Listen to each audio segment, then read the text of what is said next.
Views expressed by CamaPlan podcast guests may not reflect those of CamaPlan. CamaPlan does not guarantee the accuracy of information provided by guests, nor does it endorse or recommend any individual or organization.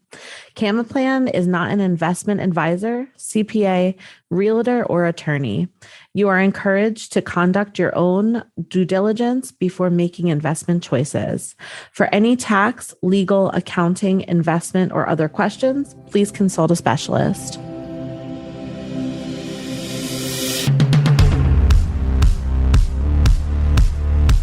Welcome back to the Road to Financial Freedom, where experts share stories and secrets to unlocking financial independence. This podcast is brought to you by CamaPlan, a self-directed IRA administrator focused on educating investors on how to grow retirement savings faster through alternative investments. I'm Ricky Trong, CamaPlan team member and podcast host. In each episode, we're going to take an in-depth look at the many roads taken to financial freedom and how they differ for each of our guests. Today's guest started as an accomplished senior executive and entrepreneur with more than 50 years of financial leadership experience in a broad range of industries and author of 4 books, the most recent one being the Payroll book, a guide for small businesses and startups.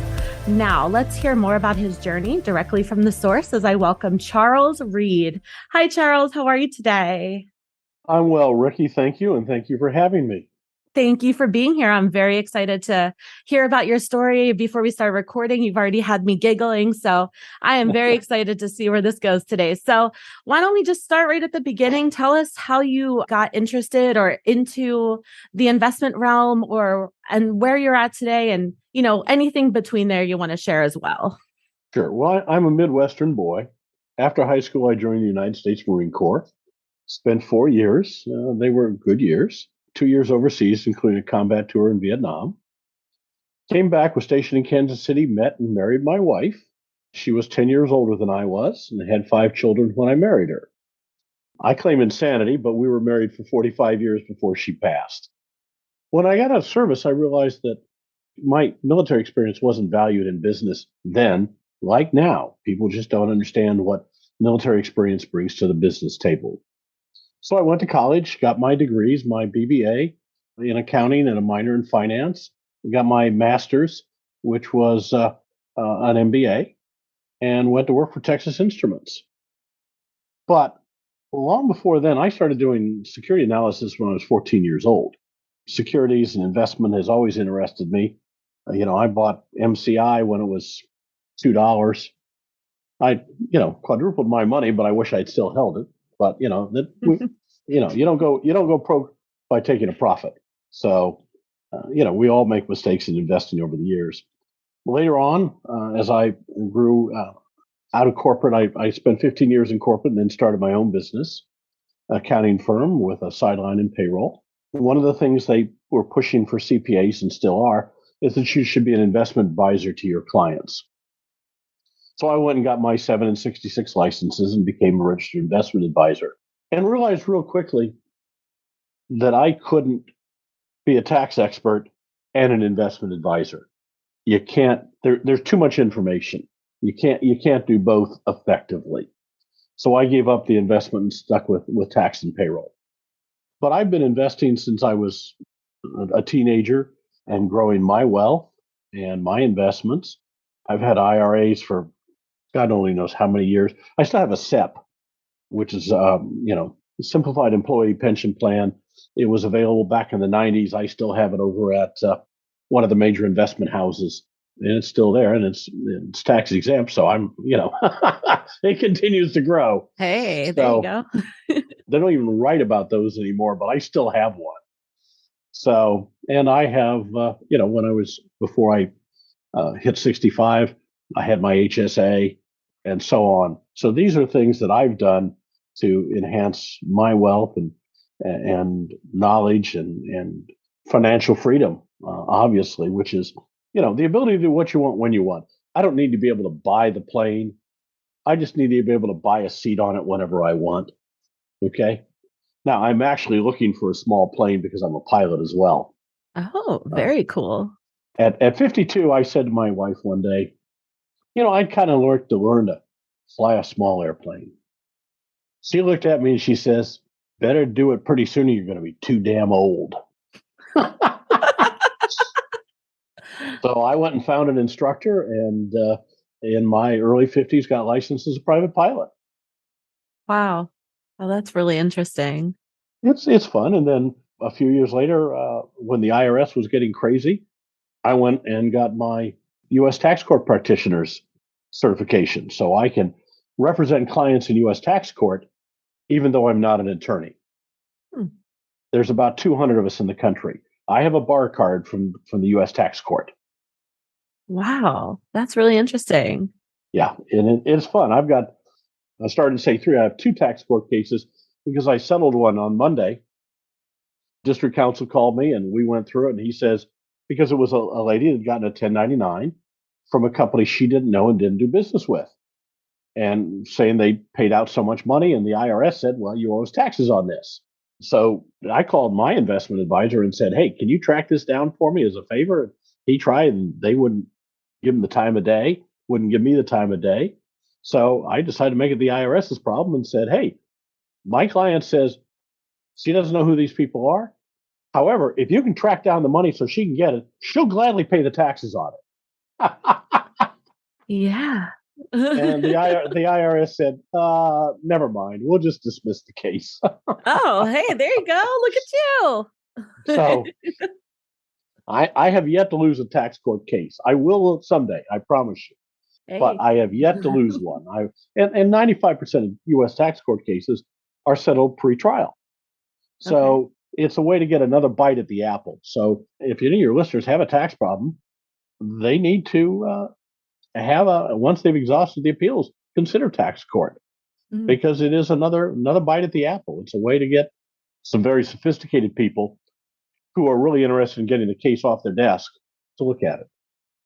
Wow, that's great information. I didn't even know that was a possibility or an existence. So, you're definitely opening my eyes and, my ears as well as our listeners. That's really interesting. It's not used very much, but the U.S. tax court is available. You can actually file pro se at no cost if you're broke. Cost for filing at $60. You can file your own petition. There's sources at the U.S. tax court on how to do it. So it's available. And we see anytime I go to court, there's always some pro se people, which is you doing it's Latin for yourself. Mm. They normally don't win, but occasionally they do. If they have a real case, there's a lot of them there that are just frivolous and they don't win. But occasionally somebody comes in with a real case and wins on their own. So it can be done. Wow. It's financial freedom. It's a road to travel, and it's a long journey, and it's not instantaneous. It takes time, effort, a lot of time. Yeah. As Einstein put it, compound interest is the most powerful force in the universe. I was teaching high school before my wife had her stroke. I taught first period every day. I taught intro to business at the local high school. Kids kept me young. It was a lot of fun. And there was one young lady. She was a junior at the time. She was working at McDonald's after school on weekends. And as part of teaching in class, I said, okay, if $10 disappeared out of your check every week, would it really matter? And she said, not really. I said, fine, you take that $10 and you put it in an investment. Put in a bank account for now, put in a savings account. When it gets to a few $100s, go to the mutual fund store and get a mutual fund. When it gets a little bigger, learn what you need to do with it and invest it. And when you get to my age, and I was in my middle 50s at the time, you'll be a rich woman. She thought that was a great idea. I saw her about 10 years later at the grocery store, there at the Walmart. And she recognized me and we talked for a minute. And I said, are you still putting that $10 away? And she looked at me and she said, no. She says, I know, and so she didn't do it. But I had a young client, was in the Hollywood acting stuff, and he was knocking down some good money. But we took a good chunk. We took $40,000 a year for 5 years and put it away in investments for him. Now I've lost track of him. He's no longer a client. But if he left that $200,000 alone that he earned between 16 and 22, when he's my age, he'll be a rich man. Wow. Yeah. So we all can do it. We all can become financially independent. It takes time. It's not going to happen overnight. At my age, if I hadn't started a long time ago, I'd be in trouble. Yeah. And I can attest to that. My husband and I, once I had a real stable job and we were both able to put in like $200 per paycheck into just one little bank account. We didn't touch it. And we were able to put it as a down payment for our first home. So, I mean, it's possible. It's definitely a thing. And it's just, it's $200, that you're going to not go to the movies or go, buy an expensive purse for me, and it was worth it. We bought a home, and that home actually I've spoken about this on our podcast before, but it's actually our first rental unit that we've rented out. And now it's complete passive income. And Perfect. I was so happy that we did that. It was amazing. My operations manager bought a house. His wife wanted a bigger one. So I talked to him. He's renting out that first house. And since he bought the second house as a primary residence, he was able to get a much lower down payment. Yeah. He's going to live in that for 2 years, then put it up as a rental and get another one where he can get in with a low down payment because it's not an investment property that he's mortgaging then. And over the course of, if he does every 2 years for 20 years, he'll have 10 rental houses and frankly, won't need to work. Yeah. Yeah, definitely. I mean, we've seen this on our podcast, this whole season. It's been kind of the theme going on that, you buy something and then sometimes you even take a HELOC or you take some other kind of money out of it and you can buy another property. And it's just that growth and the exponential growth at that point. So I've seen it. It's great. If you'll talk to a good banker, you'll be able to just cross mortgage the things without having to take the money out. Yeah. And just have it as collateral, which they can seize if they need to. And in a downturn, if you go under, they might. But yeah, there's a lot of things to do. There's a lot of great ways. I'm finding a new way to make money every day. If you want a side gig, if you're willing to invest the time, there's always ways to make more money. There's a million ways, a billion ways. I mean, I see them every day. And all you have to do is look for it and start it and try it. First one may not work. Second one may not work. But it's with a minimal investment. So you're out a few $100s for a website and, a domain. So what? Try again on the next one. Sooner or later, you'll find one that's successful for you. Yeah. No, I couldn't agree more. I mean, the more you try, and then also like the theme we've been noticing too is you learn from your mistakes and, you can try again. There's no reason why you can't try again. And you can learn from those mistakes, As I said to you before the show, and you want me to use it, Yeah. Failure is a learning experience, yes. Not a destination. So, people learn from the failures. Very, very few people succeed in the first endeavor.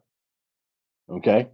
So you try again. It's just life. And hopefully you succeed in your first marriage, but other than that, and I've been in saving and investing, but for 30 years, I've had my own business.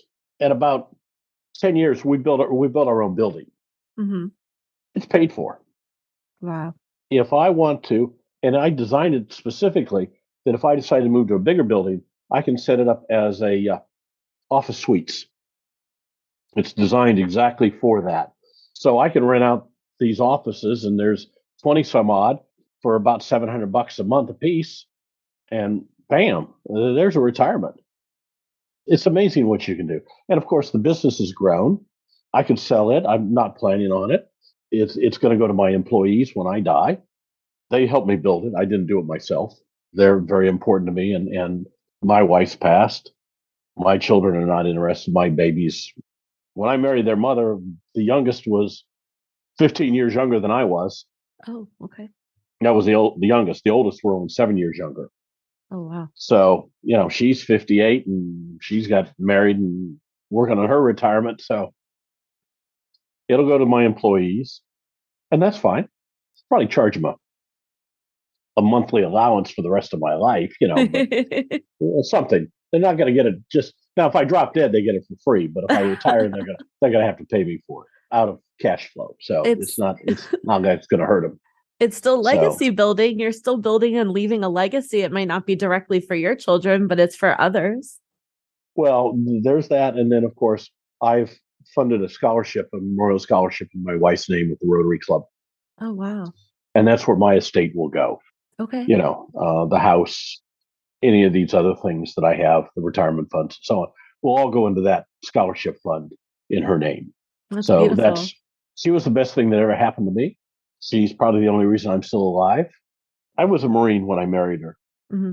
And when I got out, times were tough. This was in the early 70s. And I thought very seriously about becoming a mercenary because I was both a combat veteran and I was a computer expert. I'd been trained in the Marine Corps by IBM. Wow. So I was in high demand and I could make a good living in a mercenary group. And so I talked to several and I went to Ruth and I said, hey, I'm thinking about this. And she looked at me and she said, absolutely not. I went, oh.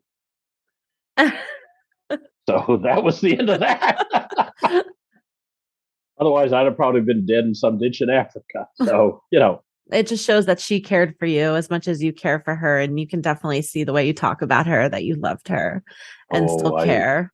I miss her. It's been 7 years and I miss her every day. Oh, wow.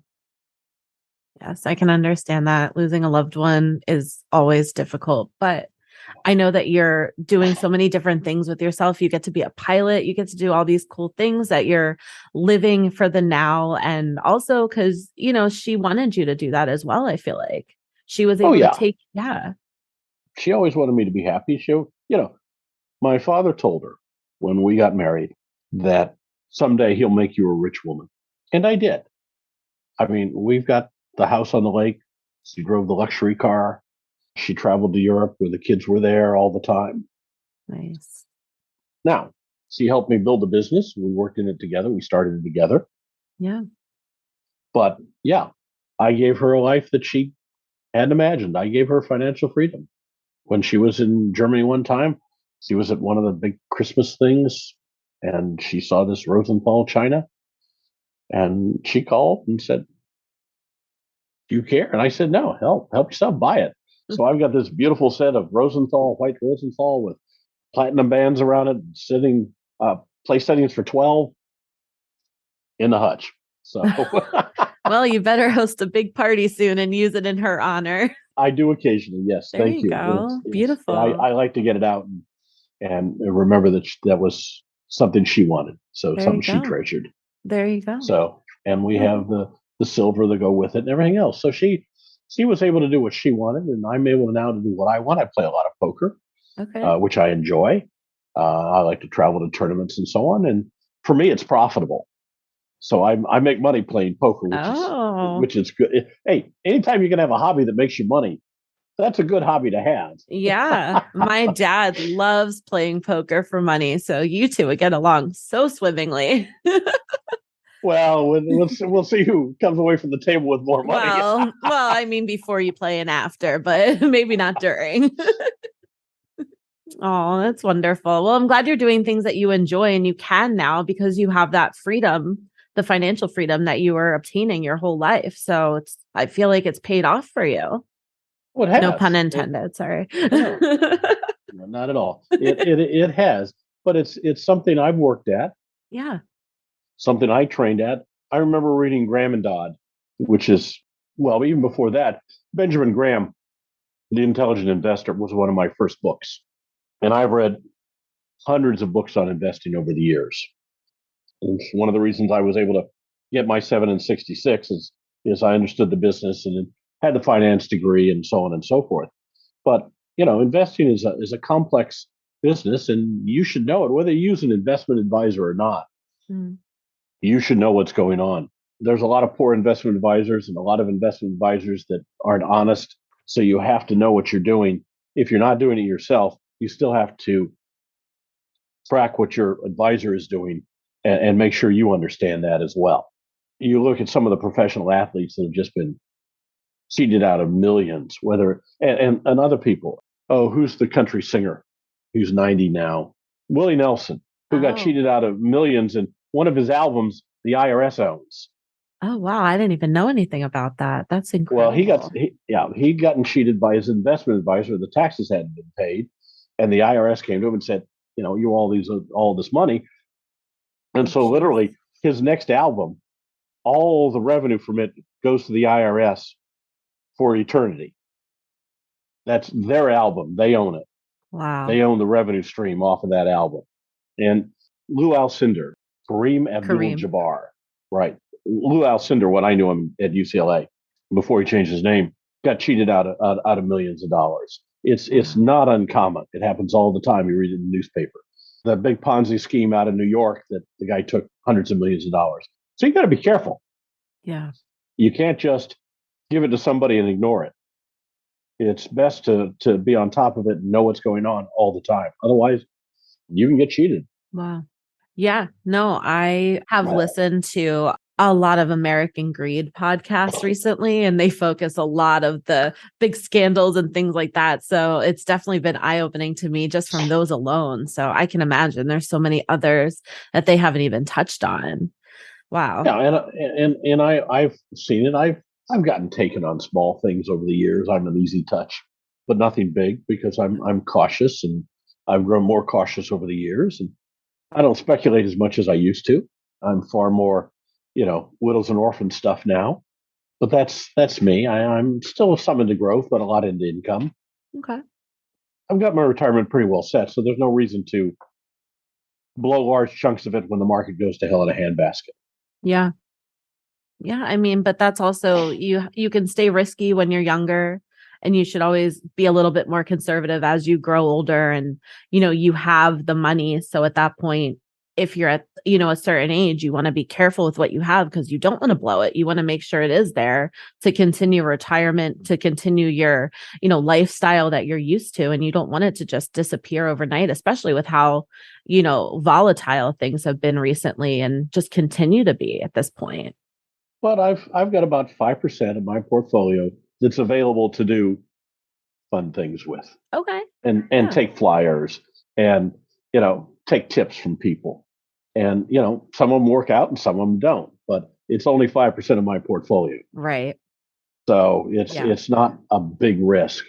And, I'm heavily invested in the market. Obviously, I've got real estate, both personal and business, and the business. So you want to diversify. I have a diversified portfolio. There's some things, I don't touch commodities. Okay. The biggest way to make a small fortune in commodities is to start with a large fortune. Okay. Professionally, I've used currency futures in trade. When we're buying internationally, as in previous businesses, we want to cover our currency risk. And so we buy forward currencies to cover that risk so we don't lose in currency transactions. It makes us, we pay a small sum to guarantee our profit. And so there's places for commodities. But for the individual investor, that's not something I recommend. Okay. There you go. That's just some advice. Thank you. Take it for what you paid for it. Sure. Yeah, definitely. Well, I do have a question. So you've been talking about this business, and I believe the business you're referring to is called Get Payroll, correct? Yes, ma'am. Tell us a little bit about what you do there and like what kind of things you offer for clients and things like that, in case someone on our podcast is interested or looking for new services. We provide payroll and payroll-related services for small and medium-sized businesses around the country. Okay. We've been in business for 30 years. We provide payroll, direct deposit, debit cards, HR, timekeeping. We can help with benefits and all those things that are payroll and human capital related. As I said, we've been doing it for 30 years. I write books on it. My most recent book is the Payroll book, a guide for small businesses and startups. So we're the people that wrote the book on payroll. There you go. Wow. Wow. That's my business card now. I carry a box of them in the trunk of my car to hand out to people. Hey, that's smart. There you go. And we'll have the link of it in the description as well today. Well, Ricky, I'm going to make you a deal. Yeah. For your listeners, if they would like a copy of the book, if they're interested enough to order a copy of the Payroll book, I will send them one for free. No shipping, no handling, free book. Oh. If all they need to do is go to thepayrollbook.com on the web, thepayrollbook.com, use the discount code podcast, and we will send them a free book. Okay, you heard it. Thepayrollbook.com, and the promo code is podcast. Perfect. Okay. And we'll have that linked at the bottom too for you today. Right. And that's just, as long as supplies last, we'll ship them out one free of charge. Okay. Wow. That's very generous. Thank you. Well, it's a little selfish of me because if they're interested enough to get the book, they're a potential client. Well, you know what? You give something away to get a larger reward. So why not? Absolutely. That's awesome. Well, that's amazing what you're doing for Get Payroll.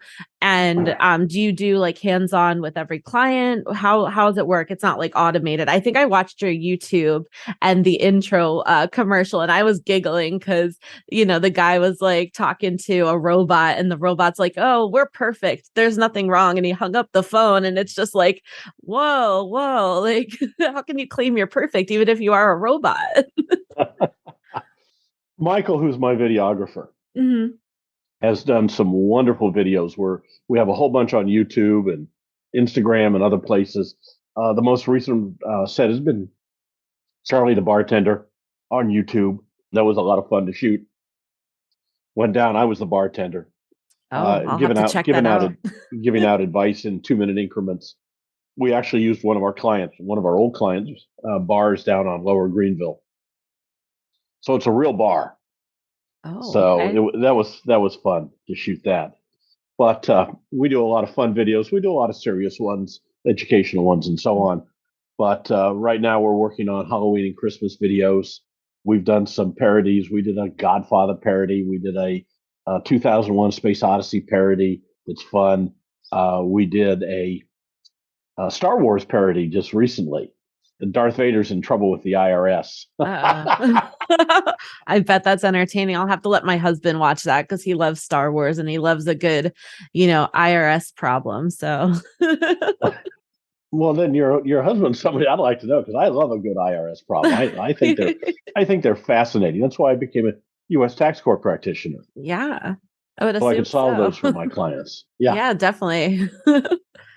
Wow, that's awesome. Well, it sounds like you have a lot of fun with what you do and the videos. Keep them coming because I'm going to definitely subscribe and keep watching them. So I'm excited. Please subscribe. Yes. Yes. Well, Charles, this has been amazing today. You have such great stories and you have a lot to bring to the table. So I know you already mentioned basically what financial freedom looks like to you, but is there any kind of advice or any last minute thing for our listeners that you think is really important that they should know moving forward from today? Yes.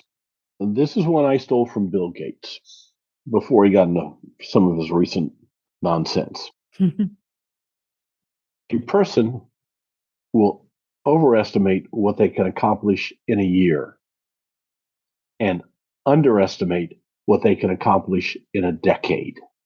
It's a marathon. Business, investing, building wealth, it's a marathon. It's not going to happen today, this week, this year.